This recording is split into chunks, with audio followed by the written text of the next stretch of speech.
Hello guys, I am Vaishali Kikan और हम लोग डिस्कस कर रहे हैं डिजिटल सर्किट्स। हम लोगों ने ऑलरेडी डिस्कस कर लिया था Quine McCluskey tabular method for minimization of Boolean algebra. आज हम डिस्कस करेंगे कि कैसे हम क्विन मैकक्लस्की मेथड या जिसे हम टेबुलर मेथड भी कहते हैं, इसे हम अप्लाई कर सकते हैं ऑन बूलियन फंक्शन जिनमें डोंट केयर टर्म्स भी हैं। तो जब डोंट केयर टर्म्स आएंगी, कैसे कुछ चीजें डिफरेंट हो जाती हैं and we can represent the minimized expression using the tabular method. We can use this expression, हम इसी expression को यूज करेंगे और देखेंगे कि कैसे minimized expression को लाया जा सकता है। So start करते हैं हमारा discussion of Quinn-McCluskey method on don't care terms but with a question. हम एक क्वेश्चन को उठा रहे हैं, इस क्वेश्चन की हेल्प से हम समझेंगे कि कैसे डोंट केयर टर्म्स के साथ अगर बूलियन फंक्शन है तो हमें क्विन मैकक्लस्की मेथड यूज करना है। नाउ अगर आपको एक क्वेश्चन अच्छे से समझ आ जाता है, आप कोई भी क्वेश्चन आराम से कर सकते हैं। So let's start our discussion with the question. Question क्या है? Minimize Boolean function by tabular method. अब फंक्शन क्या है? फंक्शन है 4 वेरिएबल का w x y z और कैसे लिखा गया? It is represented as summation minterm 1 4 8 9 13 14 15। ये तो हमारी सारी मिन टर्म्स है, राइट। इसके अलावा हमारे पास 2 3 11 एंड 12 हमारे पास डोंट केयर टर्म्स है। तो पहला स्टेप क्या होता है क्विन मैकक्लस्की मेथड में? फर्स्ट स्टेप होता है जो भी हमारे पास मिन टर्म्स है उसका बाइनरी रिप्रेजेंटेशन लिखना। तो कौन कौन सी मिन टर्म्स है? 1 4 8 9 13 14 एंड देन आई हैव 15 और sum don't care terms. Don't care terms कौन सी है? 2 3 11 एंड 12। तो सारी मिन टर्म्स और डोंट केयर टर्म्स का सबसे पहले बाइनरी रिप्रेजेंटेशन लेना है। Min term 1 0001, don't care term m2 which is represented as 0010, don't care m3 0011, m4 0100, m8 1000, m9 1001, m11 1011, m12 1100। अब m11 और m12 क्या है? यहाँ पर डोंट केयर टर्म्स है, तो इसे कैसे लिखा? dm11 and dm12। Similarly m2 और m3 क्या थी? डोंट केयर टर्म्स, तो इसे dm2 और dm3 लिखा। अब आप ये भी कर सकते हैं कि जब भी आप m2 लिखेंगे या जब भी आप 2 लिखेंगे उसके आगे d लिख दीजिए, जिससे कि आपको आगे कंफ्यूजन ना हो। सो dm2 dm3 हो गया, dm11 dm12, dm11 1011, dm12 1100। m13 को कैसे रिप्रेजेंट करते हैं बाइनरी में? 1101, m14 को 1110 एंड m15 को 1111। The next step Quine McCluskey minimization method में नेक्स्ट स्टेप क्या होता है? नेक्स्ट स्टेप होता है कि जब हमें असेंडिंग ऑर्डर में इन मिन टर्म्स को रिप्रेजेंट करना होता है। किस चीज का ascending order? The number of ones in binary representation. जैसे ये बाइनरी रिप्रेजेंटेशन देखें m1 की, तो इट इज 0001। यहाँ पर कितने 1 है? यहाँ पर एक ही 1 है। तो अगर मैं यहाँ पर m2 को देखूं जो कि dm2 है, यहाँ पर भी हमारे पास 1 1 है। अगर मैं dm3 को देखूं तो यहाँ पर मेरे पास 2 1s है। सबसे पहले मुझे क्या करना पड़ेगा कि मुझे असेंडिंग ऑर्डर में मिन टर्म्स को अरेंज करना पड़ेगा, राइट। सो अब असेंडिंग ऑर्डर में देखते हैं। सबसे पहले मेरे पास m1 है, m1 इज हैविंग 1 1, राइट। तो 0001, 01 की कोई टर्म है? आपको कोई टर्म दिख रही है जिसमें 0 1s है? 01 की तो एक ही टर्म हो सकती है जो कि होगी 40, right. So which is not present, तो ये 40 वाली मिन टर्म तो नहीं है, तो 0 वाला ग्रुप नहीं है हमारे पास, सीधा 1 ग्रुप है। 1 ग्रुप में हमें वो सब मिन टर्म्स रखनी है जिसमें 1 1 है। सबसे पहले रख लेंगे m1 जिसमें 1 1 है, 0001। देन dm2 अगेन 1 1 है विच इज 0010। m4 यहाँ पर भी 1 1 है, 0100। m8 यहाँ पर भी 1 1 है, 1000। अब इसके अलावा आप कोई भी मिन टर्म देखिए, हर एक मिन टर्म में 1 से ज्यादा 1 है, राइट। सो इसके बाद हम नेक्स्ट ग्रुपिंग बना लेते हैं, हॉरिजॉन्टल लाइन से डिफरेंशिएट कर देते हैं। नेक्स्ट ग्रुप बना लेते हैं 2 1s के लिए। तो अब देखिए 2 1s कहाँ पर है? dm3 में है 2 1s 0011। m9 देखिए, m9 में भी 2 1s है, 1001। dm12 में देखिए यहाँ पर भी 2 1s है, 1100, राइट। इसके बाद क्या करेंगे? जहां पर 3 1s है उनका ग्रुपिंग करेंगे। सो यहाँ पर dm11 देखिए तो यहाँ पर 1011, 3 1s है, राइट। m13 देखिए 1101, अगेन 3 1s। m14 को देखिए 1110, तो यहाँ पर भी हमारे पास 3 1s। अब इसके बाद बचा M15 जिसमें 4 वंस है, तो इसकी एक अलग ग्रुपिंग हो जाएगी।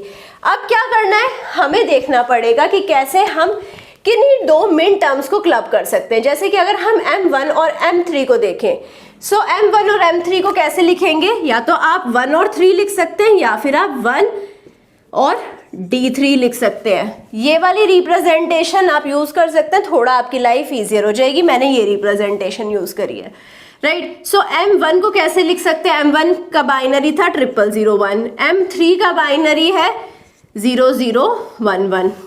तो अब आप देखें कि फर्स्ट बिट सेम है जो कि है 0, सेकंड बिट सेम है 0, थर्ड बिट चेंज है और फोर्थ बिट 1 है। तो इन दोनों का ग्रुप बन सकता है, यस। सो 1 और 3 का ग्रुप बना, इसको लिखा 00-1। ऐसे ही अगर हम 1 और 9 का ग्रुप बनाएं, जो अब मैं देखिए ग्रुप बना रही हूं, मैं इस ऑर्डर का इस ऑर्डर के साथ बनाऊंगी, 1 ऑर्डर का 2 ऑर्डर के साथ, हायर ऑर्डर के साथ ग्रुप बनाऊंगी।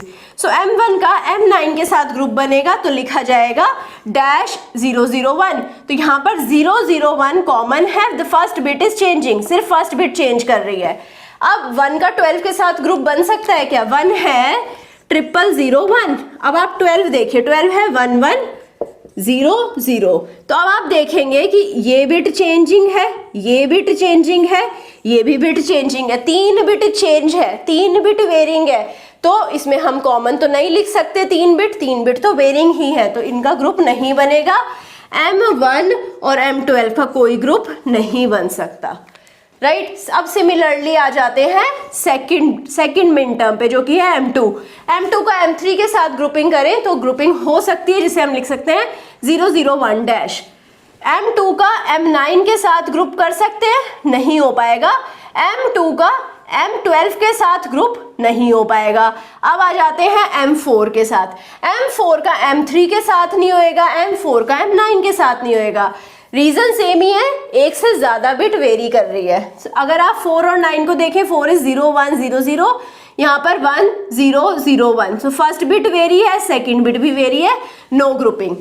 अब 4 का 12 के साथ देखिए, 4 का 12 के साथ देखेंगे तो फर्स्ट बिट वेरी कर रही है, बाकी 3 बिट सेम है, 100। सो 4 और 12 को कैसे लिखेंगे, -100, राइट। इसके बाद आ जाते हैं 8 की ग्रुपिंग। 8 की ग्रुपिंग 3 के साथ पॉसिबल नहीं है। यहाँ पर देखिए लास्ट की 2 बिट वेरी कर रही है, फर्स्ट बिट भी वेरी कर रही है। 8 की ग्रुपिंग 9 के साथ पॉसिबल है, तो 8 और 9 को कैसे लिखेंगे, 100-, राइट।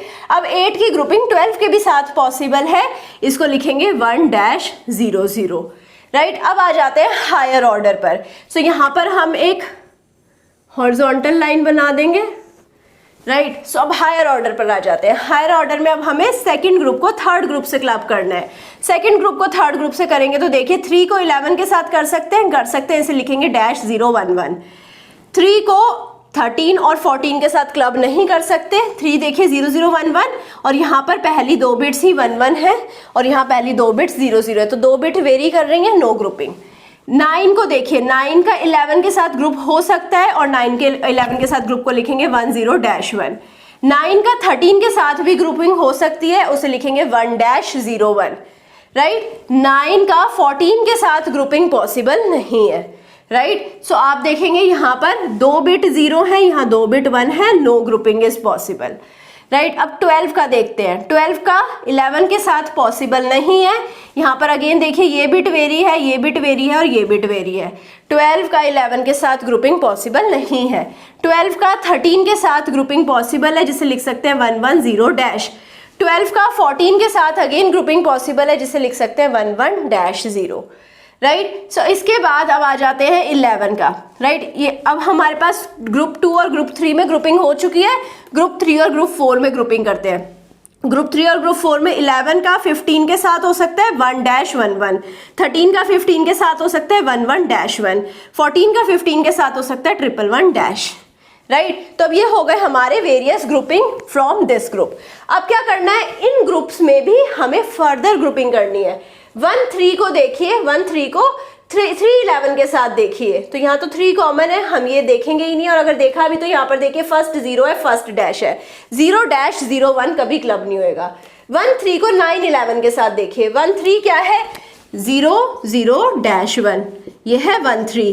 9 और 11 क्या है? 9 और 11 है 1 0 डैश 1। तो अब आप देखिए 0 डैश और 1 कॉमन है, इसे लिख सकते हैं डैश 0 डैश 1।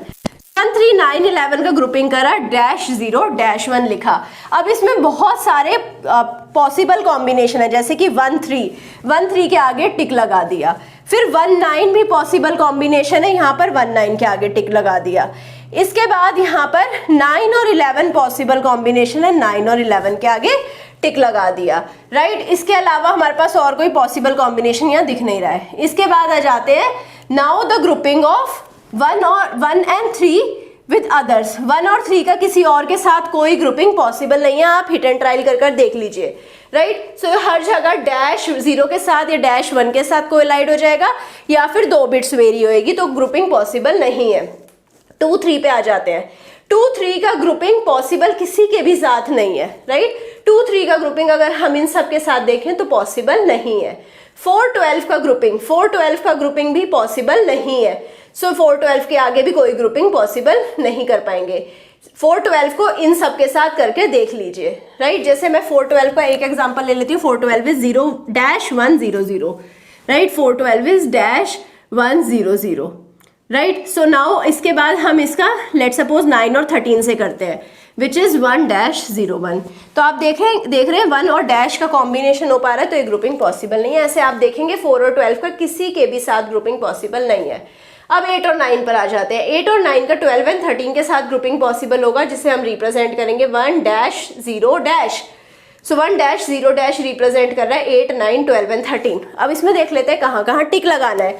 टिक लगाना रहेगा 8 और 9 पर, तो 8 और 9 पर टिक लगा दीजिए। 8 और 12 भी यहाँ पर है, तो 8 और 12 पे भी टिक लगा दीजिए। इसके बाद यहाँ पर आप देखेंगे 3 और 11 फर्स्ट वाले में ही था, तो 3 और 11 पे भी टिक लगा दिया। 9 और 13, तो 9 और 13 यहाँ पर है, 9 और 13 पे भी टिक लगा दिया, राइट। 12 और 13 भी दिख रहे हैं हमें, 12 और 13 पे टिक लगा दिया, राइट। सो इसके अलावा हमारे पास और कोई टिक नहीं है। इसके बाद आ जाते हैं हम next grouping. So next grouping हम 8 और 9 के बाद 8 और 12 की देखेंगे। 8 और 12 की ऑलरेडी हो चुकी है। इसके बाद 3 11 की देखेंगे 11 15 से। 3 11 की 11 15 से ग्रुपिंग नहीं हो पाएगी, 13 15 से नहीं हो पाएगी, 14 15 से नहीं हो पाएगी, राइट। सो नाउ हम ऐसे डिफरेंट पॉसिबल कॉम्बिनेशंस ट्राई करेंगे। 9 और 11 की ग्रुपिंग हो जाएगी 13 और 15 से। 9 और 11 की 13 और 15 से ग्रुपिंग लिखेंगे 1 डैश डैश 1, राइट। सो 1 डैश डैश 1 हो गया 9 11 और 13 15। सो 9 और 11 ऑलरेडी टिक्ड है, 9 और 13 ऑलरेडी टिक्ड है। 11 और 13 यहाँ पर कॉम्बिनेशन नहीं है, तो कोई टिक नहीं करना है। 11 और 15 के आगे टिक लगा दिया। इसके अलावा 13 और 15 के आगे टिक लगा दिया। अब आ जाते हैं नेक्स्ट ग्रुपिंग, जो कि हो सकती है 12 और 13 में और 14 और 15 में। 12 और 13 और 14 और 15 को रिप्रेजेंट कर सकते हैं 1 1 डैश डैश। सो 1 1 डैश डैश 12 13 14 15 है। इट इज कवरिंग 12 और 14। 12 और 14 का ग्रुप बना रहा है ये, और 14 15 का भी ग्रुप बना रहा है, तो इसके आगे भी टिक लगा दिया। अब यहाँ देखेंगे 2 3 4 12 के आगे टिक नहीं है, तो ये हमारे एसेंशियल प्राइम इम्प्लीकेंट्स है। सो 2 3 देखें तो 2 3 दोनों डोंट केयर टर्म्स है, तो इसको हम नेग्लेक्ट कर सकते हैं, राइट। क्योंकि दोनों ही डोंट केयर टर्म्स है, दोनों डोंट केयर टर्म है, तो उसे एसेंशियल प्राइम इम्प्लीकेंट नहीं लेना है, राइट। इसके अलावा हमारे पास 4 12 है और ये 4 है। ये 4 क्या रिप्रेजेंट कर रहा है? 1 3 9 और 11 की ग्रुपिंग को हम लिख रहे हैं dash 0 dash 1। So dash 0 dash 1, dash क्या रिप्रेजेंट कर रहा है? W डैश है, मतलब ये नहीं आएगा एक्सप्रेशन में, इस पर डिपेंडेंट नहीं है एसेंशियल प्राइम इम्प्लीकेंट। सो 0 है, 0 रिप्रेजेंट्स x बार। देन डैश y को रिप्रेजेंट कर रहा है, y नहीं आएगा फाइनल इक्वेशन में, और यहाँ पर 1 है तो 1 रिप्रेजेंट कर रहा है z। 1 dash 0 dash 1 dash 0 dash is represented as w y bar. 1 dash dash 1 it is w z। 1 1 dash dash it is w x, right. So सारे प्राइम इम्प्लीकेंट्स लिख लेते हैं। अब प्राइम इम्प्लीकेंट्स लिख लेते हैं x dash z w y dash w z w x, और इसके अलावा हमारे पास 4 और 12 है, विच इज 001। 001 को कैसे लिखेंगे? Which is x y bar z बार। तो हमने 4 और 12 को लिख लिया x y बार z बार। तो अब हमने एक टेबल बनाना है। टेबल में यहाँ पर हमारे पास जो रोज रहेंगी वो उसमें सारे प्राइम इम्प्लीकेंट्स रहेंगे एक्स डैश जेड, जो कि कंपोज्ड है 1 3 9 11 से, डब्ल्यू y dash which is composed of 8 9 12 13, डब्ल्यू जेड कंपोज्ड ऑफ 9 11 13 15, डब्ल्यू x composed of 12 13 14 15 and x y dash z dash composed of 4 and 12, right. So अब हम वेरियस कॉलम्स बनाएंगे। सारे कॉलम्स में अब हमें ये एंट्रीज करनी है। डॉट का बनाना पड़ेगा, डॉट वहां बनाना पड़ेगा जहां पर ये जो प्राइम इम्प्लीकेंट है जिन मिन टर्म्स के कंपोज्ड हो रहा है। सो यहाँ मिन टर्म 1 है, मिन टर्म 1 के कॉलम में हम डॉट बना देंगे। कितने कॉलम्स बनेंगे? उतने ही कॉलम्स बनेंगे जितने यहाँ पर हमारे पास मिन टर्म्स और डोंट केयर टर्म्स है। जैसे min term 1 don't care term 2 don't care term 3, min term 4 8 9 don't care term 11 12, min term 13 14 and 15। सो यहाँ पर क्या है? X dash Z composed of 1 3 9 and 11। सो 1 पे लिखा, 3 पे डॉट लगाया, 9 पे लगाया, 11 पे लगाया।